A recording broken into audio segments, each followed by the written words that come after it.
Saludos camaradas, ¿qué tal va todo? Bueno, hoy os traemos un vídeo un poco especial, no es de los vídeos que solemos hacer, en el cual trataremos el tema de la Superliga Europea. Bueno, es un tema que llevaba 2 años casi sin aparecer otra vez y que ahora ha vuelto a tener algo de eco, ya que han sacado otra vez un intento de que la Superliga Europea se pueda conseguir, se pueda volver una realidad. Con lo cual, bueno, hemos visto que puede ser importante hablar de la situación del fútbol actual, de lo que supuso el proyecto de la Superliga Europea y de lo que puede suponer ahora en un futuro y bueno, lo que prometen y tal los promotores, con lo cual, pues bueno, hablaremos un poco del contexto, de qué diferencias hay entre la primera vez que salió y el proyecto que ahora han lanzado y bueno, pues poco más que añadir. Si queréis saber más del tema, quedaros hasta el final del vídeo y dejadnos en los comentarios y tal lo que os ha parecido, así que bueno, vamos con el vídeo. Esto es Red Planeta, comenzamos.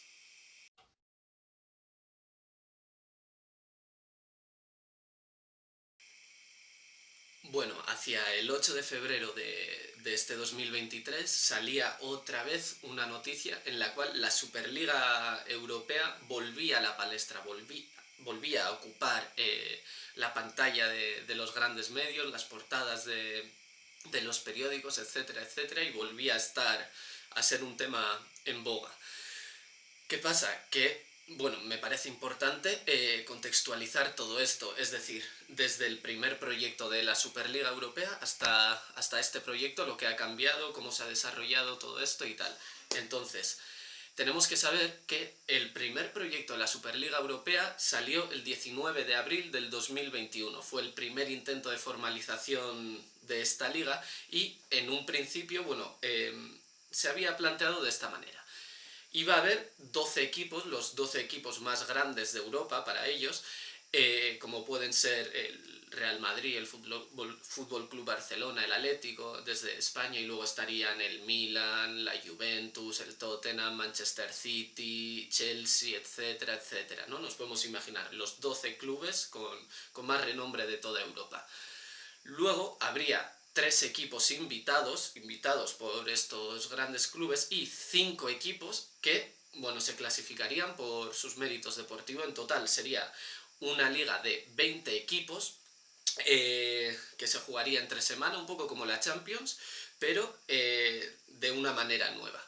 Entonces, esto tuvo gran repercusión, mayormente entre los aficionados, y se generaron un montón de protestas. Yo lo seguí bastante de cerca porque, bueno, me interesó el tema, como lo habían planteado y todo, me pareció muy, muy representativo de lo que significa el fútbol moderno, y entonces pues estuve bastante al loro con todo lo que decían y tal, y hay que decir que al final se echó para atrás y no se consiguió formalizar.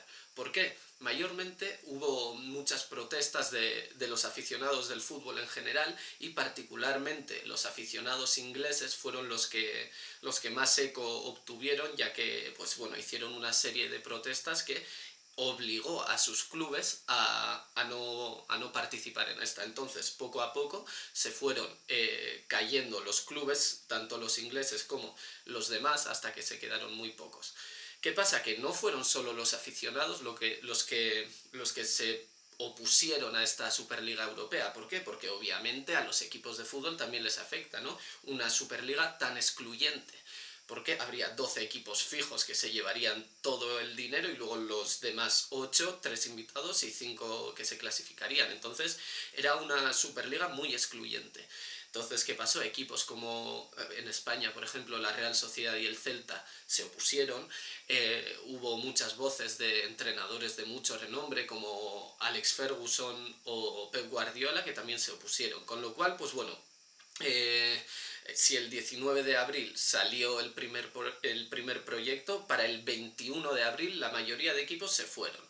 Y todo el mundo pensamos, incluso yo mismo, que bueno, eso desaparecería, ¿no? Parecía que Florentino Pérez y alguno que otro querían seguir con ello, pero vistas las reacciones y las polémicas que se causaron en las televisiones y tal, en los grandes medios que se hicieron mucho eco, pues bueno, parece que se quedó bloqueado.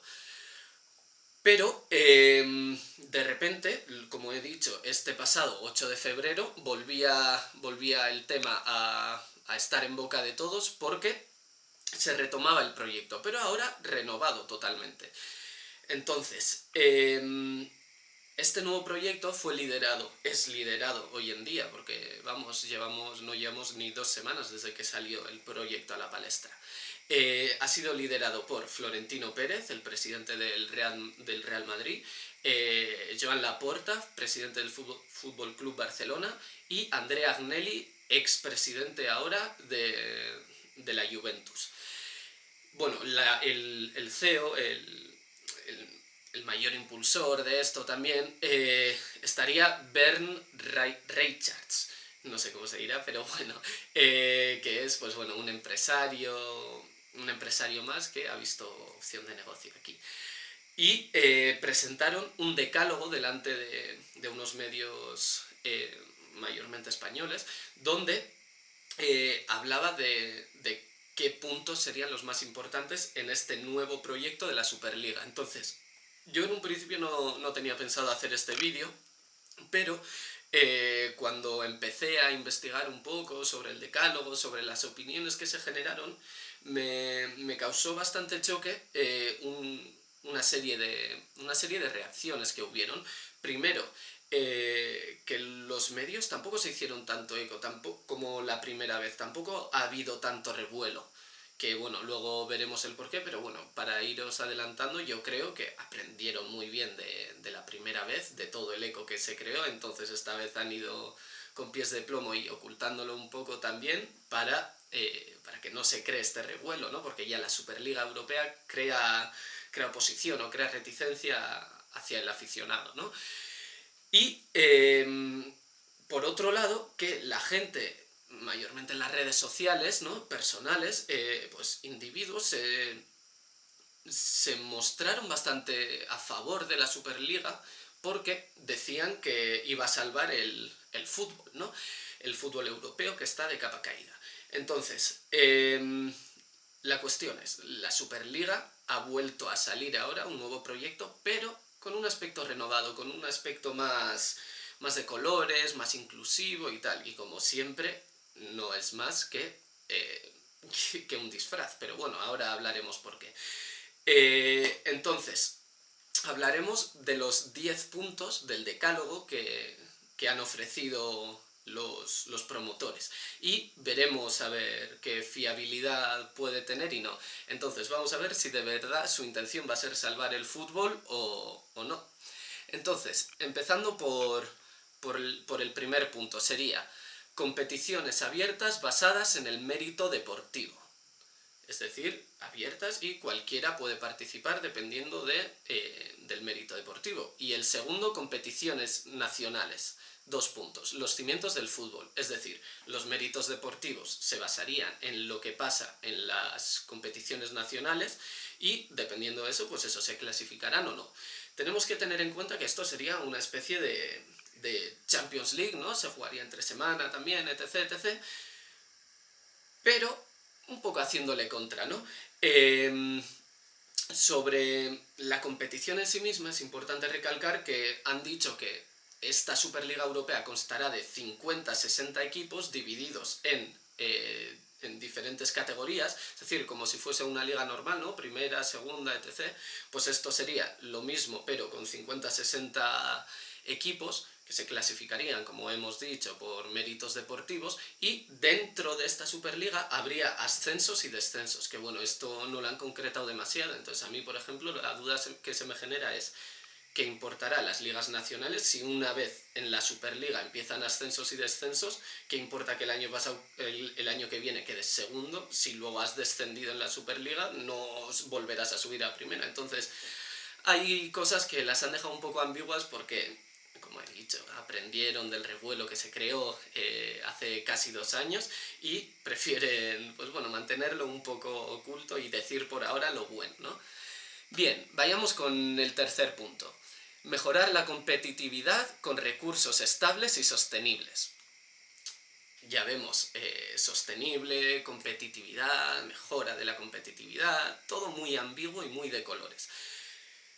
La cosa es, el fútbol, hoy en día el fútbol moderno, dentro del sistema capitalista, no hay otra manera de mejorar la competitividad que no sea la ganancia económica.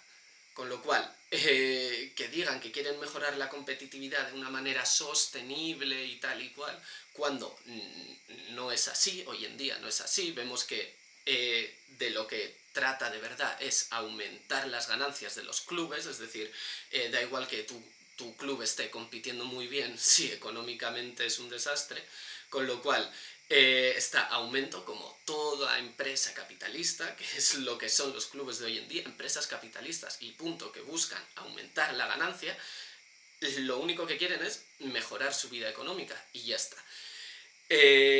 Y bueno, la necesidad de aplicar esto de manera más rigurosa. Es curioso, ¿no? Porque los mayores promotores de esta Superliga Europea son Florentino Pérez, Joan Laporta y Andrea Agnelli. Tenemos que tener en cuenta que Andrea Agnelli ahora hace poco ha dimitido de la Juventus, pero le acaban de quitar 15 años y le han sancionado 15 puntos, perdón, en la liga a la Juve, y le han sancionado a Andrea Agnelli por 2 años por el tema de fichajes irregulares, de irregularidades en general, en los fichajes, a dónde ha ido el dinero y tal. Luego, Joan Laporta estuvo entre el 2002 y el 2010 presidiendo el Fútbol Club Barcelona y ahora ha vuelto.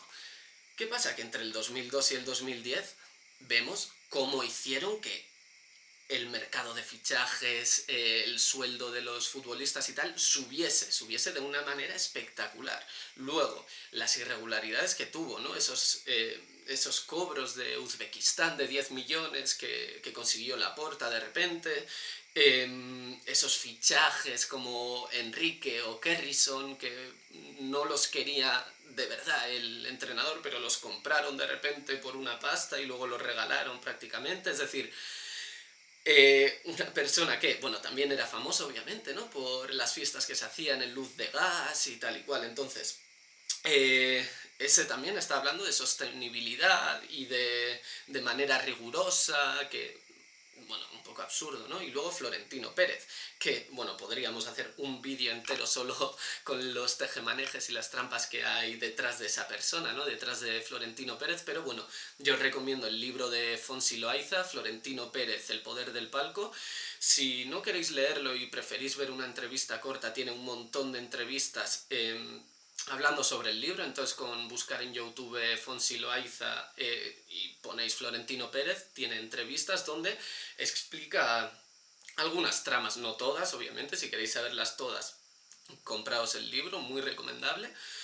Pero bueno, me parece bastante gracioso que estos tres personajes, que casi se les puede llamar mafiosos, hablen de sostenibilidad, hablen de mejorar la competencia, hablen de que el fútbol ahora sea transparente, cuando han sido los mayores promotores de que el fútbol se convierta en el negocio, en todo el mundo capitalista que trama ahora, solo que ahora, como han visto que les han adelantado por la derecha, ¿no? Con los clubes Estado, con los jeques y tal, pues ahora se han visto tambaleando y quieren disfrazarse de gente que quiere traer bien al fútbol. Entonces, seamos un poco críticos, veamos quiénes lo impulsan y de ahí saquemos nuestras propias conclusiones.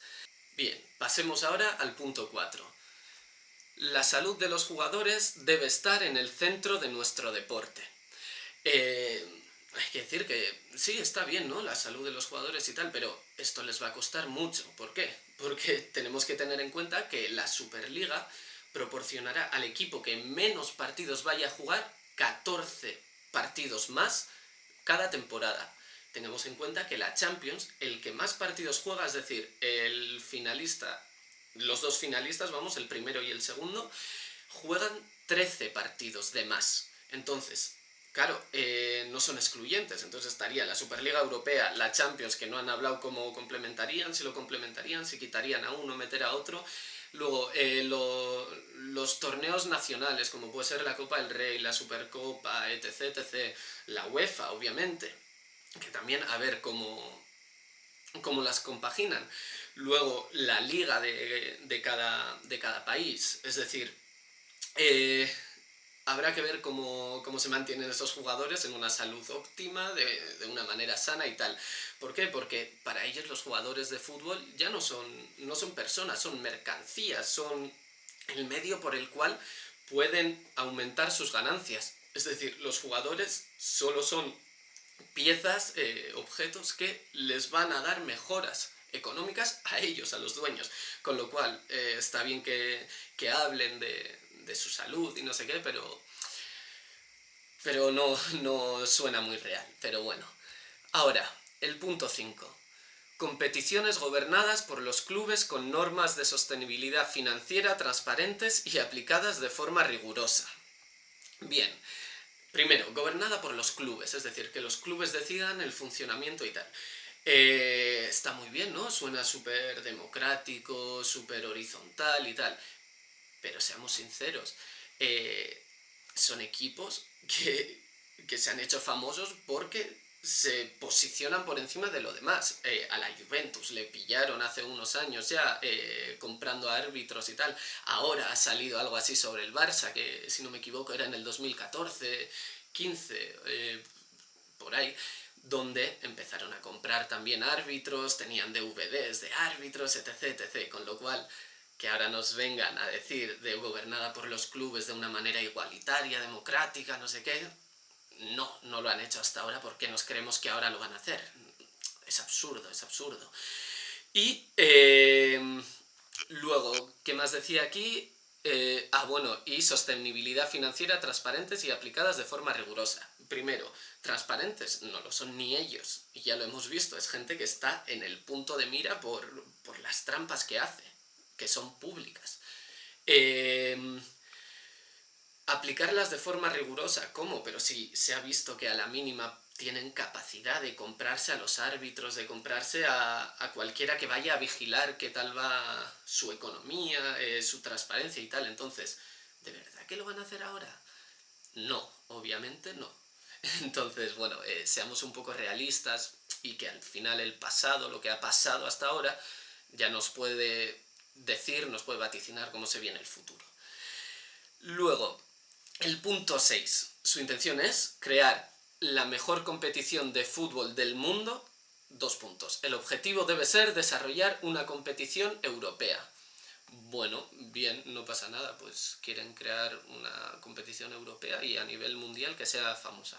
Vale. Séptimo punto. Mejorar la experiencia de los aficionados. Deberían tomarse medidas adicionales para facilitar la asistencia de los aficionados a partidos fuera de casa. Vamos a ver, está bien, ¿no? Porque el fútbol al final es uno de los deportes más seguidos del mundo, tiene muchos aficionados y está bien que los aficionados tengan el derecho, tengan las facilidades óptimas para poder ir a ver a sus equipos a donde sea y así, pues bueno, también puedes pegarte tus viajes y tal, es una idea estupenda. Pero, ¿desde cuándo lo hacen? ¿Por qué no lo hacen ahora? Son presidentes de los clubes. ¿Cómo están las entradas para ir a cualquier partido, por ejemplo en la Liga Española, siendo la primera o la segunda más cara del mundo?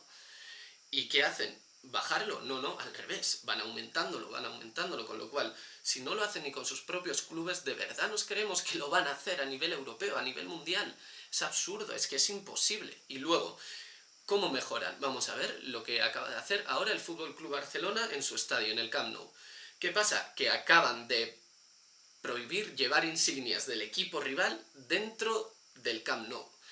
¿Eso es mejorar las experiencias de los aficionados? Por favor, si no lo hacen ni en su propio estadio, ¿cómo lo van a hacer en una nueva competición que les vaya a dar más dinero todavía? No, les da igual los aficionados y todo, porque si no, hubiesen bajado el precio de las entradas, hubiesen bajado el precio de las camisetas para que todo el mundo pueda llevarlas, hubiesen mejorado la experiencia mediante dando más entradas al equipo rival, dejándoles que lleven sus camisetas, sus bufandas, sus insignias. pero hacen todo lo contrario, es decir, se ve que la gente esconde las bufandas, las banderas y tal para meterlas al campo, al Camp Nou, y luego se las quita. Es decir, es que es irreal. Lo que tenemos que ver es lo que están haciendo, ¿no? Como decía Lenin, hay que juzgar, él decía, a los de la Segunda Internacional, no mediante lo que dicen, sino lo que hacen. ¿Y qué hacen estos? Pues ya vemos, al revés, no mejoran nada. Luego, el punto 8. Desarrollar y financiar el fútbol femenino. Otra vez, es algo positivo, ¿no? El fútbol femenino también merece ser valorado, merece que la gente, las mujeres puedan incorporarse al mundo del fútbol y que, si son profesionales, puedan vivir tranquilamente de su profesión, vamos. Pero mucho me temo que esto no es así, no es más que un caballo de Troya, es decir, se pintan de colores, de rosa, de todos los colores que quieras, para que no que el fútbol femenino sea impulsado por la bondad de los presidentes, sino para que el fútbol femenino, primero, les dé ganancias, les dé dinero también, para que así mejore su propia situación, y segundo, pues ya está, pues es un medio más para que la situación económica de la empresa, del equipo, mejore. Entonces, ¿que está bien que el fútbol femenino se impulse? Sí, por supuesto. Si lo van a hacer, si, hasta ahora, ¿qué han hecho? Si ya veíamos el otro día en la final de no sé si era de la Copa de la Reina o algo así, donde a las jugadoras campeonas se les dejó una mesa con las medallas, es decir, que no fueron ni representantes propios de los equipos, de las federaciones, a darles las medallas, tuvieron que cogerlas como si fuese un campeonato de alevines, de una mesa. Es decir, es que lo voy a repetir mucho en este vídeo, si no lo hacen hasta ahora, ¿por qué creemos que lo van a hacer? Es absurdo. Luego, el punto 9, este es potente. Aumentar significativamente la solidaridad, tal y como se anunció, la contribución de un mínimo de 400 millones de euros anuales a la solidaridad. Bien, los 400 millones de euros anuales, tenemos que tener en cuenta que es más del doble de lo que otorgan las competiciones europeas actuales. Y no solo irán a causas solidarias, que bueno, ellos verán cuáles son las causas solidarias, ¿no? También irán a los clubes que no participen en la competición, en la Superliga, y a causas sociales. Y además dicen que para esto, piden transparencia y supervisión de autoridades independientes. Bien, si son los propios impulsores los que dicen esto, ¿qué transparencia va a haber? Si ellos mismos son los que van a poner autoridades a investigar si la solidaridad llega o no, y ya vemos que esto lo único que es, otra vez, pintarse de rosa, pintarse de rojo, para meter un caballo de Troya más. ¿Por qué? Porque es que luego, realmente, ¿cómo van a ayudar a los clubes que no están dentro de la Superliga Europea? ¿De verdad creemos que lo van a hacer? Si es que otra vez no lo hacen hoy en día. ¿Para qué lo van a hacer en un futuro? ¿Prometerlo? ¿Para qué?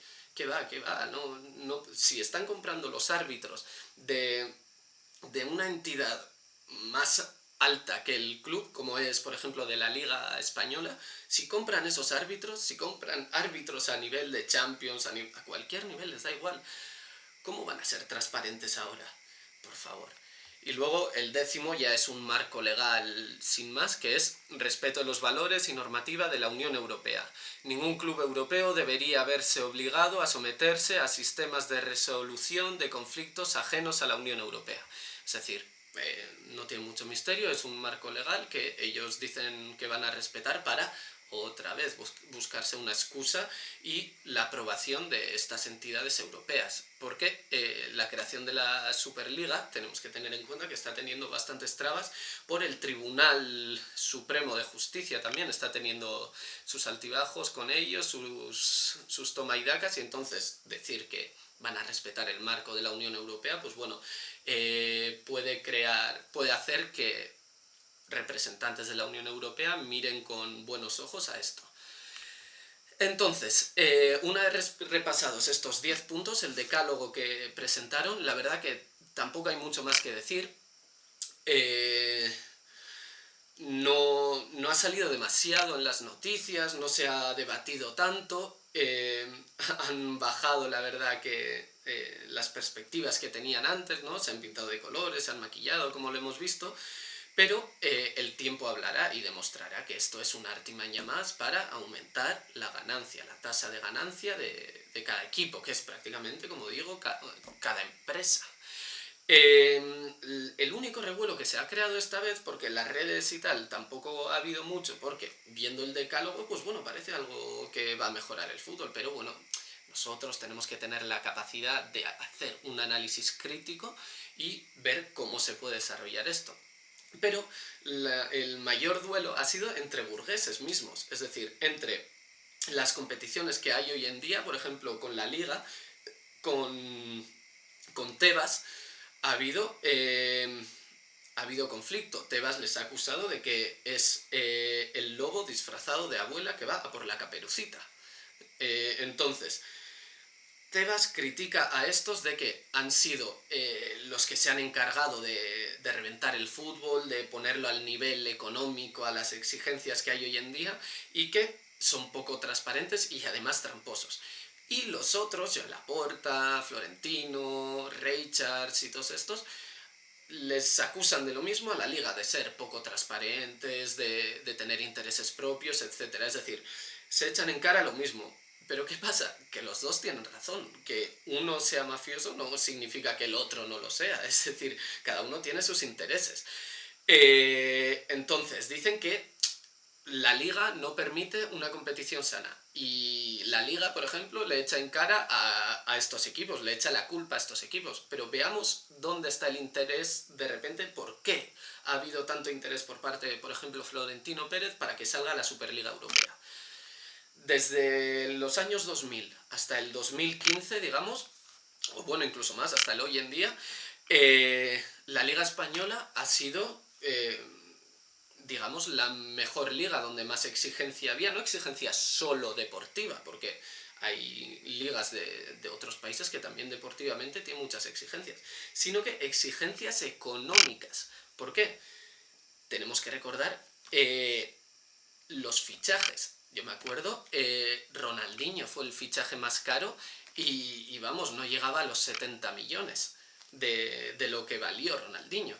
Y hoy en día estamos hablando de fichajes de 200 millones de euros, de sueldos de 200 millones de euros. Es decir, toda esa subida no ha sido casual, ha sido porque Joan Laporta, Florentino Pérez, incluso el propio Andrea Agnelli, han tenido la oportunidad de invertir más, de hacer más trampas, de poder subir la categoría de su equipo y así crear una competitividad que era prácticamente, por ejemplo, en la Liga Española, el Barça y el Madrid, y luego los demás equipos por debajo. Incluso a nivel europeo también, vemos que desde el 2008 hasta el 2012 el fútbol español ha sido el que ha ganado la mayoría de las competiciones europeas internacionales, digamos.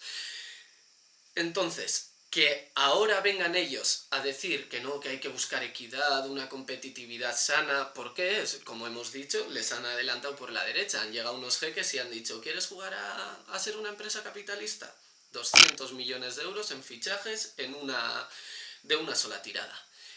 Ha llegado el PSG, el Manchester City, un montón de equipos en los cuales ya no son clubes al uso, son clubes Estado, como son llamados, ¿no? Como son el del PSG, los cataríes, Al Thani creo que se llamaba, si no me equivoco.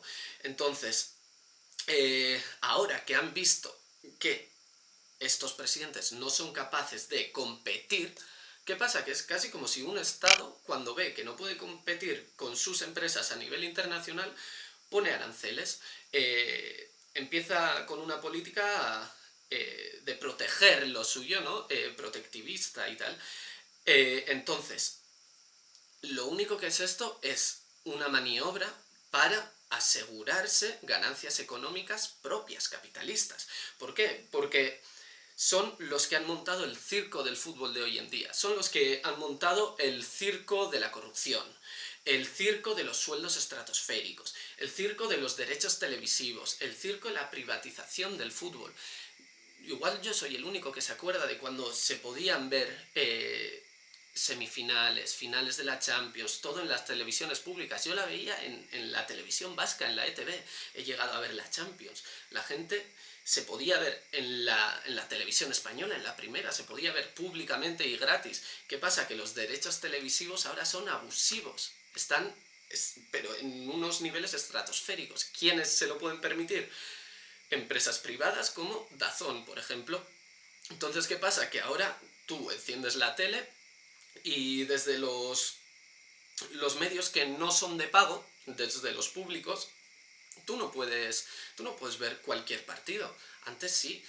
¿Esto por qué es? Porque los derechos televisivos han subido un montón, las exigencias económicas han subido y ellos lo único que quieren es privatizar el fútbol, las camisetas de fútbol. Si vemos que les cuesta menos de 5 euros fabricarlas y las venden a 85, cada año renuevan las camisetas. ¿Para qué? Para que las compremos.